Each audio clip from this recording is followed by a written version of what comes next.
The Ark of the Covenant is one of the holiest artifacts of the Hebrew Bible, so holy that looking at it or touching it could be deadly. But what actually is it, and what is it for? Here's the untold truth of the Ark of the Covenant. The Ark of the Covenant, also sometimes called the Ark of the Testimony or the Ark of God, is not to be confused with the other famous ark in the Bible, which was a boat. The word ark comes from the Latin word arca, meaning big box. Just as Noah's Ark was a big floating box for him to put animals in, the Ark of the Covenant was apparently a big box full of things important to God that would represent His presence among the people of Israel as they wandered through the desert after escaping slavery in Egypt. The Jewish Encyclopedia describes the Ark as a movable sanctuary for the Israelites, a place for God to sit until they arrived at the Promised Land and could establish a temple there. The Ark was not to be touched or looked at when uncovered. On the move, the Ark was always covered by skins and cloths, hidden even from the priests who carried it. When stationary, it was held up by poles so it wouldn't touch the ground. Even the high priest was forbidden from being in the place of the Ark except when it was necessary to perform certain rituals and ceremonies. And as the Christian Apologetics and Research Ministry explained, the top of the Ark was known as the mercy seat, a lid of pure gold placed on the Ark and put within the Holy of Holies behind the veil of the tabernacle, where God Himself actually showed up, and the high priest would go once a year to sprinkle blood as a sacrifice to calm God down for another year. Yeah, the Ark of the Covenant, the chest the Hebrews used to carry around the Ten Commandments. In Exodus chapter 25, after God has given Moses the 10 Commandments on Mount Sinai, He gives him detailed instructions about building the Ark of the Covenant and the tabernacle to house it in. The whole thing is covered in gold, with a gold ring at each corner for acacia wood rods to be placed through for carrying and holding the Ark off the ground. But what goes inside it? In various places in the Hebrew Bible, the Ark is said to hold the tablets on which the 10 Commandments were carved, and a pot full of manna, the miraculous food God provided for the Israelites to eat as they wandered the wilderness. The Christian Epistle to the Hebrews, however, also mentions it contained a staff belonging to Moses' brother Aaron, which miraculously grew flowers and almonds in the book of Numbers. While the Israelites marched through the desert, the Ark usually led the way, but whenever they set up camp, it was placed within a temporary shelter known as the tabernacle. According to Exodus, the tabernacle was basically a tent made up of layers of curtains, veils, and skins. Nobody really knows what animal those skins came from, though. The Hebrew word is takash, but comparison of different translations of Exodus shows takash is variously rendered as goat, porpoise, badger, manatee, dolphin, or sealskin. However, another theory suggests that the takash was actually an enormous wild animal with a single horn that was covered with skin of 6 colors. Does this mean that the special tent for the Ark of the Covenant was made of the skin of an enormous rainbow unicorn? We can only hope. The Ark of the Covenant was no ordinary box. The Bible shows it to possess a great power to destroy the enemies of God or remove obstacles that stand in the way of His chosen people.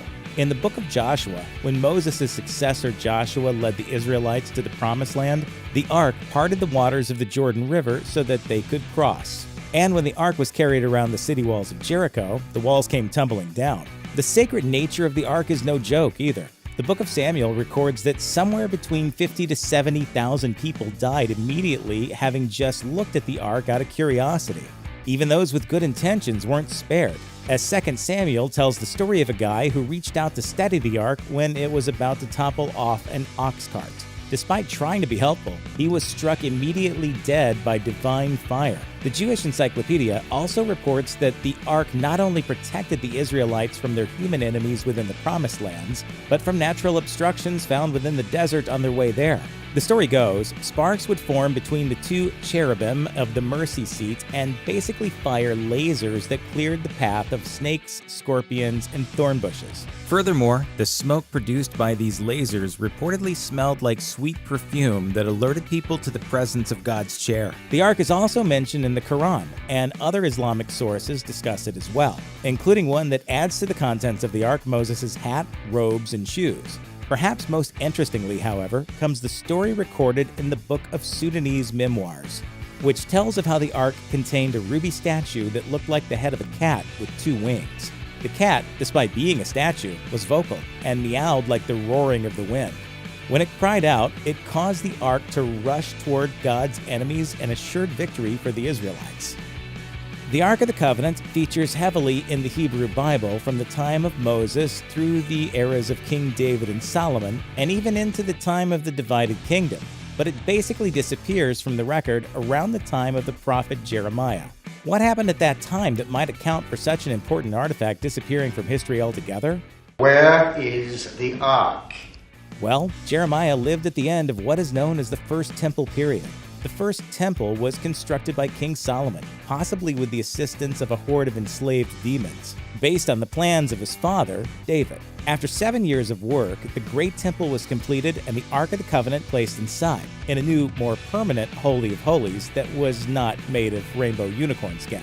The end of the First Temple period came several centuries later, after Israel split into two nations. The northern kingdom of Israel fell in 722 BCE, and the southern kingdom of Judah, where the temple was conquered by the Babylonian Empire in 587 BCE. The temple was destroyed, and the people of Judah were sent into exile. So, what actually happened to the ark? Was it taken to Babylon or hidden in ruins? No one really knows, but there are some pretty fascinating theories about where it might be.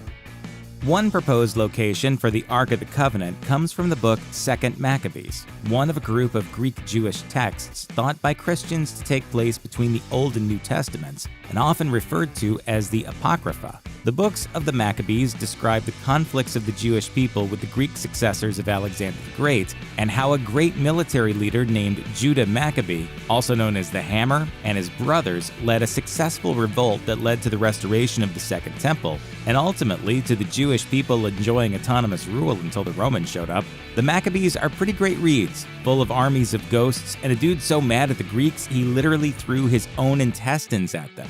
Anyway, chapter 2 of 2nd Maccabees is a flashback to the time of the Babylonian siege, and tells how the prophet Jeremiah, applying the kind of foresight unique to prophets, grabbed the ark, the tent of meeting, and the temple altar, and absconded with them to Mount Nebo, currently in the country of Jordan, to be hidden there until such time as God decides to reveal it.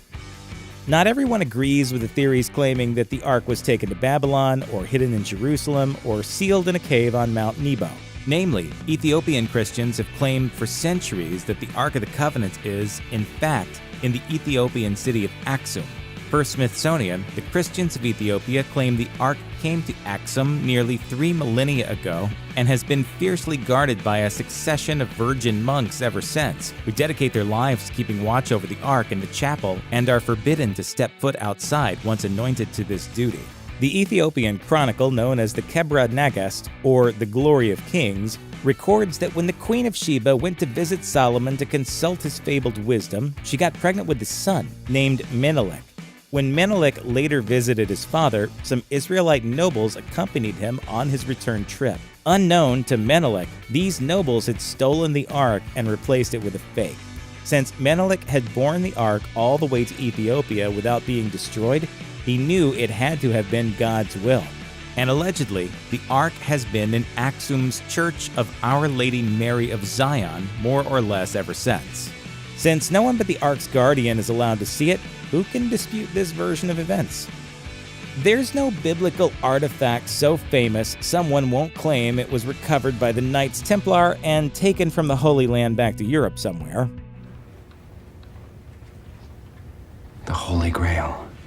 As Crusader history explains, the Templars, not satisfied with having attained the Holy Grail, apparently removed the Ark of the Covenant from the ruins of Solomon's Temple and took it back to the French Cathedral of Our Lady of Chartres.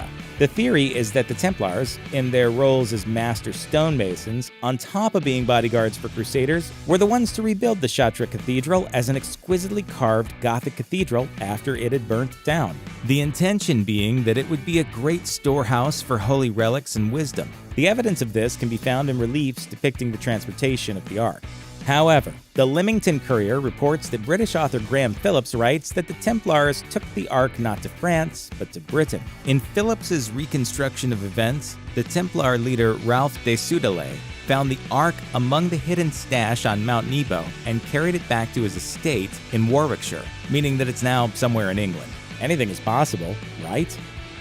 One of the most recent claimants to being the location of the Ark of the Covenant is the alleged tomb of Alexander the Great on the Greek island of Thasos. According to the Huffington Post, in 2012, an amazingly sketchy archaeological outfit announced they'd uncovered the final resting place of one of history's greatest conquerors. And they allegedly found the Ark of the Covenant inside as well. Thasos, which is near Macedonia, where Alexander was from, has long been rumored to be where the Great One was buried. So the announcement of finding his tomb there was not entirely unexpected. But why would the Ark of the Covenant be buried with him? Well, according to Jewish historians, Alexander did in fact go to Jerusalem, where he was shown a copy of the book of Daniel, which prophesied that a great Greek leader would conquer the Persians. Seeing this, he was apparently satisfied and left Jerusalem alone. However, there was no mention of Alexander the Great taking one of the holiest items of all time, which had been missing for centuries since the destruction of the First Temple. Whether or not this really happened is anyone's guess, but it goes without saying that the Ark of the Covenant remains one of the world's most interesting mysteries. Check out one of our newest videos right here. Plus, even more grunge videos about history are coming soon. Subscribe to our YouTube channel and hit the bell so you don't miss a single one.